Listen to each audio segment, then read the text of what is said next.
So Justin's trying to get Max to help him impress Millie. We're back there.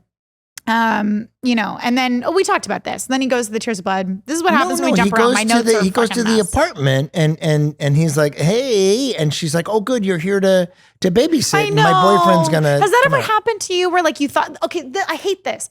This is why I hate the word hangout when it comes to. I'm so cranky. Again, that like sleeved like shotgun lady. And I've had too much espresso, which is why I'm like, yeah, we've talked about this. I kind of went on I'm not sure if it's a date. Oh, that's thing. right, with the fairy from the show. Mm-hmm. But did she think it was a date? No, you thought it was a date, and she didn't. But But this is why I hate the word hangout. I fucking hate it. Like I literally have gotten to the point now, which is probably why I've been single like a Pringle for a minute. But it's I know you'd like that one. But because like if a guy says hang out, I'm like, if you'd like to take, I literally will correct him. I'll be like, if you want to take me on a date, I'd love to go, but I don't hang out. Yeah, I hang out with my guy friends. That's exactly what I've been saying because to it's people. Just unclear. Yeah, you say it, and you know, it's just unclear. And you know what they do? They go, okay, and then I never hear from them again. Dicks. No, but here's the thing too. It's modern dating, I think maybe, and probably some of me too. Maybe a boy or I don't want to say man because a man, you know. Well, whatever gender, whatever floats like, your boat. Hey, do you want to hang out? Yeah. Is fear of rejection. You know, hang out is like a middle of the road. Yeah, like it's chicken shit. It is. I'm sorry.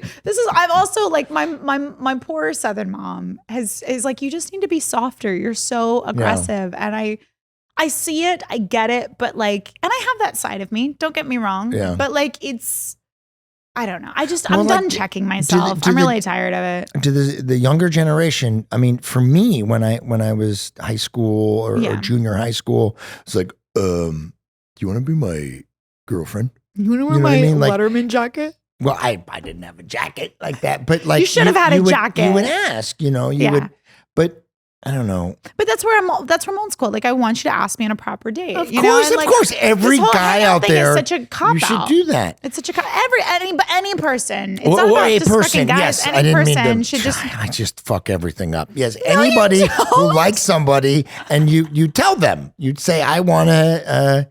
You know, spend time with you to get to know. I've had this conversation with people too about how like I feel, and we talked about this a little bit earlier about how like there's this idea of like masculine and feminine, but we all have masculine and feminine within us. I'm very in touch with my feminine side. I know, and I love that about you. And I'm very in touch with my aggressive masculine side. Yes, you are. And I love that about you. My dick is huge. Oh my God, Jen Stone. You got to pull it out of your back pocket. Why did I get embarrassed just now? I don't know, because I referred to my dick and it's weird. It's weird.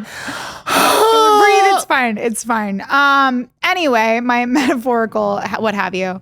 No, but like I've had so many conversations with my friends about how we all have masculine and feminine within us. Yeah. And it's about, I feel like the perfect relationships or dynamics are where you can oscillate between the two and there's not one person. Like I feel like the whole toxic masculinity is because they just live in that space and they never let their feminine breathe. And they have probably. They have a lot of issues. Well, they have also probably, you know, that's generation. I mean, it's been passed from one generation to the next, you know. But I also think it's, I mean, if your dad is talking to a woman and talking down to her, that's how you see it's supposed to go. Because I mean, it's modeled for you. But I also think too, it's like a fear of vulnerability. That's what I wonder sometimes when I see dudes that are so like toxically masculine.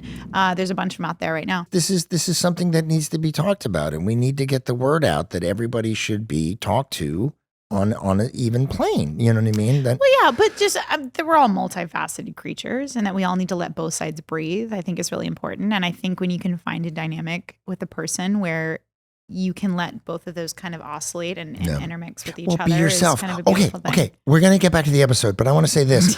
A lot of people in the beginning, when they're meeting someone, they're like, I'm going to show you this. Yeah. Because I think this is what you want to see. They found that it is a 3 to 4 month period and you cannot hide who you are after 4 months. That's why they call it the rose-colored glasses honeymoon period. The first 3 to 4 months of a relationship, they say that you can't hide who you are after 4 months. So that's where problems start to arise if they're going to pass that 4 month mark. And you know what was great about when I met Yulia, my wife, she lived in Berlin, I lived in America, and I'm like, I'm not gonna fucking date someone that's so far away. Yeah. But it took the pressure off. It took the pressure off, and it wasn't like, because I was dating prior, and I was like, hi, do you fit my criteria? Are you gonna be is this what's gonna, like, and I wasn't. It just happened, you know what I mean, organically, and thank God for FaceTime and communication, because back in the day it would have been like letters being written. But I love letters. I was talking to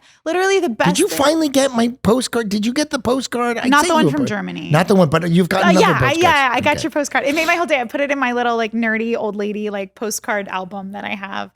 But literally, I said to this is my last ex didn't do this until we broke up, which was like too little, too late, dude. But I asked him because he went to Europe to shoot a movie, and I was like, send me a postcard. Send me a postcard. And he didn't? No, because he was like, I couldn't find one. I'm like, what do you mean you couldn't fucking find one? You found yourself a leather jacket, tool. Okay. I just say to everybody, be yourselves. Be yourselves in the beginning, and then you don't have to like change it up or whatever. You know, like just present who you are. And if it's meant to be, then you be with the person. Well, and that's why too, like I like a date with an activity.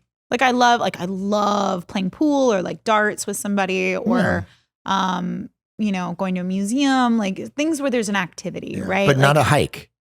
I don't mind a hike. Oh yeah. I mean, hike's not my favorite because I can't look cute on a hike. I mean, I can, but like it's. But yeah, I mean, it's got to be something that But you don't want someone just to be like, hey, let's go get coffee and sit down and talk. I don't mind that. That's fine. In fact, that's my like. If this were a dating show, if life were a dating show, that's my like preliminary. Let me see if I actually want to go on a date with you as I go to coffee, because I can get out of that really quickly. Of course, you're not going to meet. Especially on when I did the swiping, the whatever. Oh God, the worst. I hate. Nobody believed that it was me, which was so stupid. They don't with me either. I've gotten so many claims of like you're a catfish. I'm like, why would I pick me to catfish you?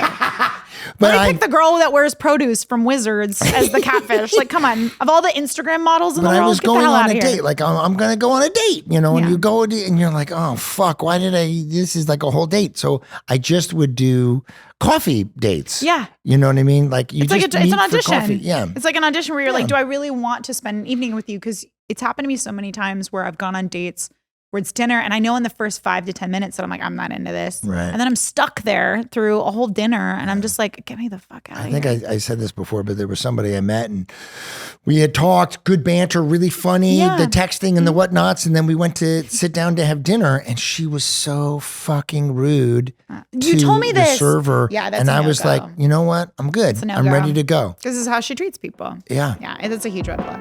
Hey, thank you so much for watching this clip of Wizards of Waverly Pod. And for the full episode, go to the Wizards Pod YouTube channel. The link is in the description. And for exclusive weekly bonus content, join our Patreon now. There's a link in the description for that too.